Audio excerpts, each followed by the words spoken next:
Hello student, welcome है आपका हमारे यूट्यूब चैनल में। आज हमारी उत्तराखंड जीके की यह क्लास 119वीं होगी। इस 119वीं क्लास में हम कुछ महत्वपूर्ण प्रश्नों को देखेंगे जो कि डीडी शर्मा बुक, जो आप जानते होंगे, आपने काफ़ी पढ़ी होगी, उत्तराखंड ज्ञान कोश नाम से आती है। उस बुक के कुछ महत्वपूर्ण प्रश्नों को लेंगे और इस क्लास में आपका स्कोर क्या रहा कमेंट बॉक्स में ज़रूर बताइएगा। अगर आप रेगुलर इस सीरीज को फॉलो करते हैं तो आपकी पूरी उत्तराखंड समग्र ज्ञान कोश, जो उत्तराखंड डीडी शर्मा जी की बुक है, वह धीरे धीरे कंप्लीट हो जाएगी। अगर आपको यह क्लास अच्छी लगे तो कमेंट बॉक्स में ज़रूर बताइएगा। इस क्लास को आगे भी जारी रखेंगे लगातार, और यहाँ पर हम इन प्रश्नों की थोड़ा सा इनकी व्याख्या भी करेंगे इन प्रश्नों की, ताकि इनसे संबंधित अन्य तथ्य भी आपके कंप्लीट हो जाएं। और इसका पीडीएफ आपको टेलीग्राम चैनल पर मिल जाएगा, आप वहां से इसको डाउनलोड कर सकते हैं। लिंक आपको डिस्क्रिप्शन में दिया गया है। तो चलिए शुरू करते हैं आज की क्लास को। और यह क्लास मुख्यतः डीडी शर्मा बुक पर बेस्ड है। जो डीडी शर्मा जी की उत्तराखंड ज्ञान कोश नाम से बुक आती है, उस बुक पर बेस्ड है यह क्लास, इसको ध्यान रखिएगा। अगर आपने वह बुक पढ़ी है तो बहुत अच्छा है, आप इन प्रश्नों के उत्तर आसानी से दे पाएंगे। अगर नहीं भी पढ़ी है तो भी आपकी वह बुक काफ़ी अच्छी खासी, उसमें आपकी तैयारी इस सीरीज से हो जाएगी। आज हमने 10 प्रश्न लिए हैं। अगर क्लास आपको पसंद आती है तो प्रश्नों की संख्या आगे बढ़ाएंगे। तो चलिए शुरू करते हैं आज की क्लास को। पहला क्वेश्चन है, उत्तराखंड में बगड़ किसको संबोधित करता है? तो बगड़ किसको संबोधित करता है? तो इस प्रश्न का राइट आंसर क्या हो जाएगा? बगड़, उत्तराखंड में जो बगड़ है यह किसको संबोधित करता है? तो अगर हम देखें तो बगड़ किसको, ये 4 ऑप्शन दिए गए हैं, इसमें से किसको संबोधित करता है? ऑप्शन सी, भूमि को संबोधित करता है। कौन? बगड़ शब्द जो है, बगड़ शब्द है, भूमि को संबोधित करता है। ऑप्शन सी राइट आंसर हो जाएगा। थोड़ा सा इसकी हम यहाँ पे व्याख्या कर लेते हैं। पर्वतीय क्षेत्रों में बगड़ से संबंध अनेक स्थानीय नाम, बगड़ से संबंध अनेक स्थान होते हैं, बगड़ नाम के। शिवालिक पर्वत श्रृंखला के अंतर्गत प्रवाहित होने वाले नदी नालों की, जो शिवालिक पर्वत श्रेणी है उसमें जो नदी नाले प्रवाहित होते हैं, उसके तटीय जो क्षेत्र होता है, जो उसका तटीय क्षेत्र होता है, रेतीला कंकरीली भूमि वाला, उसको संबोधित करते हैं कृषकों द्वारा। उसको क्या आवास व कृषि के लिए उपयोग में वो लोग लाते हैं। तो उसी क्षेत्र को क्या कहते हैं? बगड़ कहते हैं। उस क्षेत्र को बगड़ नाम से संबोधित किया जाता है। और जैसे छोरी बगड़ कहाँ पर है? पिथौरागढ़ में है। ध्यान रखिएगा, कुछ अन्य बगड़ हैं जो छोरी बगड़ पिथौरागढ़ में है, बांस बगड़ चंपावत में है, घट बगड़ और कलिया बगड़ बागेश्वर में है, आरू बगड़ यह कहाँ है? रानीखेत में है, नारायण बगड़ चमोली में है, तिराहे बगड़ रुद्रप्रयाग में है, और कुचिया बगड़ पिथौरागढ़ में है, और शिरो बगड़ रुद्रप्रयाग में है, घट बगड़ बागेश्वर में है। तो एक तरह से यह जो बगड़ शब्द है यह संस्कृत का जो वक्र शब्द है उससे विकसित माना जाता है, यह ध्यान रखिएगा। ऐसे ही नैनीताल में भी नैनीताल में भी है बगड़, जैसे नारायण बगड़ चमोली में है, रानीबाग में ये रानी बगड़, लाम बगड़, ये सब चमोली में है। तो इस तरह से बगड़ शब्द किसको संबोधित करता है? मुख्यतः भूमि को संबोधित करता है, एक तरह से नदियों नालों के किनारे जो भूमि होती है उसको। अगला प्रश्न देखते हैं। अगला प्रश्न काफ़ी महत्वपूर्ण प्रश्न है, देख लेते हैं इसको भी। अगला प्रश्न है, चंद शासनकाल में पाषाण युद्ध की परंपरा जीवित थी। उनकी सैनिकों की एक ऐसी टुकड़ी होती थी जो पत्थर फेंकती थी। पत्थर फेंकने के लिए निम्न में से किस हथियार का उपयोग करती थी? तो चंद शासनकाल में भी ऐसा होता था। जैसे चंद जो शासनकाल था, उनकी कहा जा रहा है कि उनकी सैनिकों की एक ऐसी टुकड़ी होती थी जो युद्ध में पत्थरों को फेंकती थी, और पत्थर फेंकने के लिए वह किस हथियार का उपयोग करती थी? तो यहाँ पर 4 ऑप्शन दिए गए हैं। तो इसमें से राइट आंसर क्या हो जाएगा? जो हथियार फेंकती थी वह क्या था? गोफनो कहते थे उस हथियार को, जिससे वह पत्थर फेंकते थे। और इसको ख्योंतार भी कहा जाता है। इससे जैसे आपने देखा होगा, हम हाथ में पकड़ते हैं किसी धागे को, अगर पकड़ें, ये जैसे हमारा हाथ हो गया, इसमें हम किसी धागे को किसी लंबे धागे से पत्थर को बांधें और उसे फिर छोड़ दें, तो वह दूर तक अटैक मारने में सक्षम होता है हाथ से घुमा करके, तो वही गोफनो कहा जाता है। तो इसको ख्योंतारो भी कहते हैं। तो इसका उपयोग करती थी इसका चंद शासनकाल में। और बग्वाल जो होती थी, उस अवसर पर भी इसका प्रदर्शन हुआ करता था। यह एक एक्सटर्नल तथ्य है, गोफनों के माध्यम से पत्थरों को फेंकते थे। अगला प्रश्न है, उत्तराखंड में तीसरा प्रश्न है, बग्वाल की तरह हिमाचल प्रदेश के महासू जनपद में आयोजित होने वाला नृत्य कौन सा है, दिए गए ऑप्शंस में से। जैसे हमारे वहाँ उत्तराखंड में बग्वाल का आयोजन किया जाता है, वैसे ही हिमाचल प्रदेश में किसका आयोजन किया जाता है इसी तरह से। तो इस प्रश्न का राइट आंसर क्या हो जाएगा, चार ऑप्शन दिए गए हैं। इसका राइट आंसर क्या हो जाएगा, वहाँ इसको क्या कहा जाता था, ठोडा। ऑप्शन बी इस प्रश्न का सही उत्तर हो जाएगा, ठोडा। थोड़ा सा इसकी व्याख्या देखते हैं।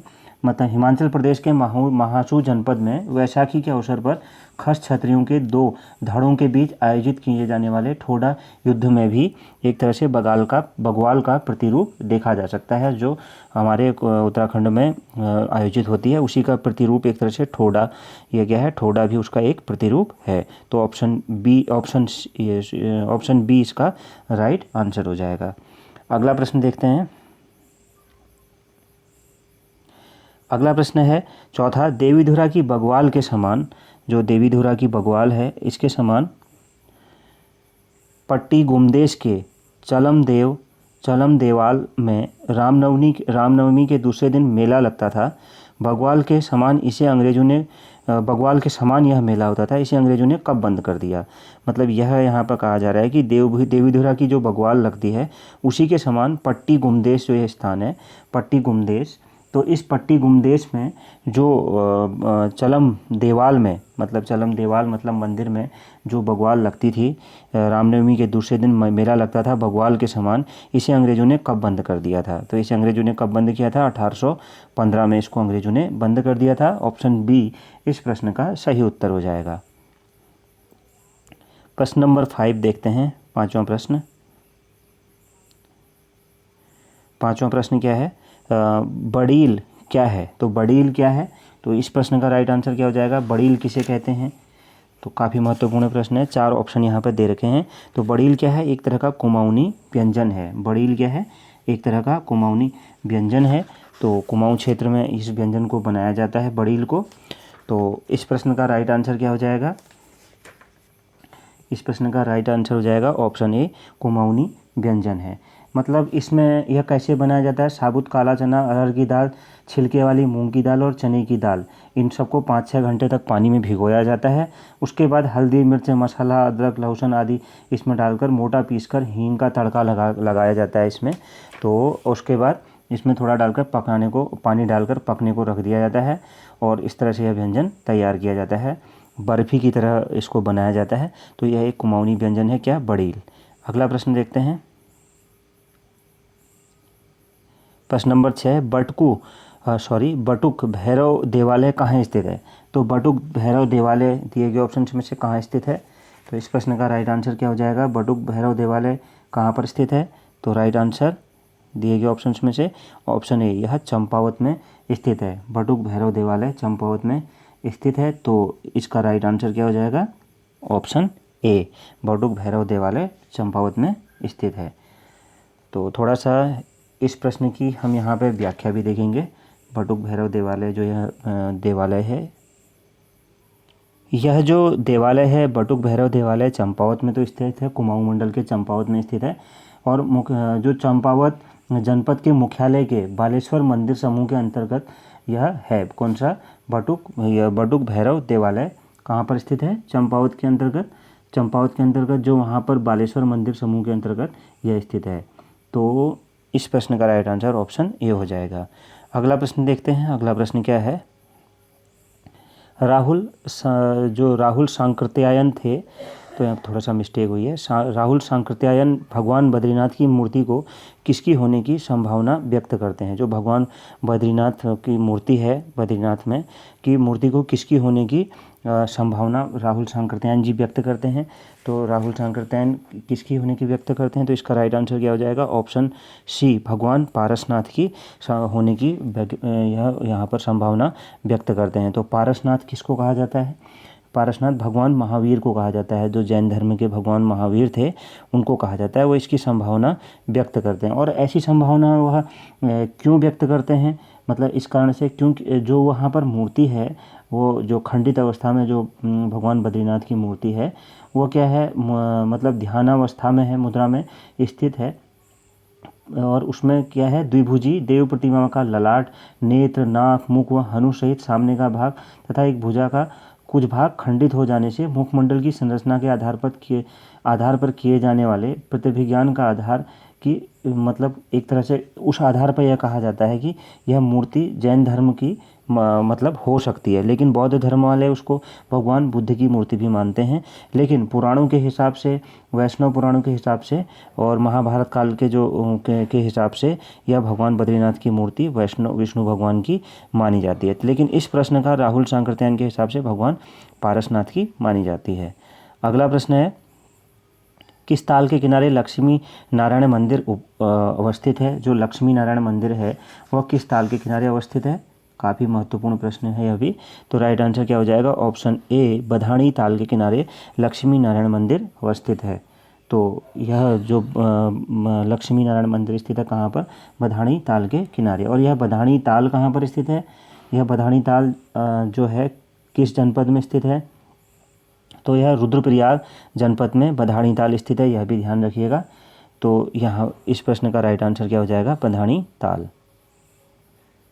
अगला प्रश्न है क्वेश्चन नंबर 9, भगवान जटेश्वर का प्राचीन देवालय कहाँ स्थित है?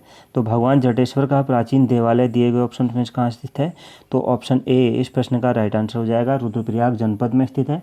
और ध्यान रखिएगा, बधाणी ताल जहाँ पर लक्ष्मी नारायण मंदिर था बधाणी ताल के किनारे, वहीं से 8 किलोमीटर की दूरी पर यह भगवान जटेश्वर का प्राचीन देवालय स्थित है। तो रुद्रप्रयाग जनपद में स्थित है, लक्ष्मी नारायण मंदिर से 8 किलोमीटर की दूरी पर, जो हमने ऊपर वाला प्रश्न देखा था।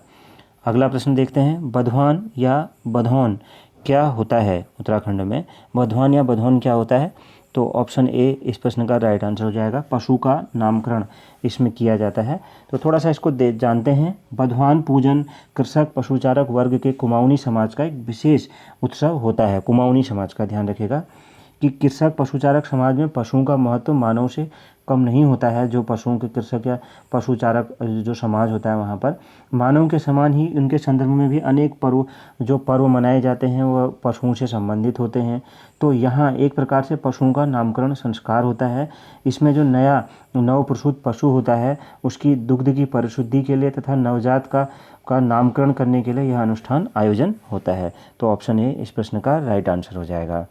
और ये थी हमारी आज की क्लास। यह क्लास आपको कैसी लगी कमेंट बॉक्स में ज़रूर बताइएगा, और आपका स्कोर क्या रहा इसमें यह भी कमेंट बॉक्स में बताइएगा। और इसका लिंक मतलब टेलीग्राम चैनल से PDF डाउनलोड कर सकते हैं आप। तो मिलते हैं नेक्स्ट क्लास में। Thank you very much.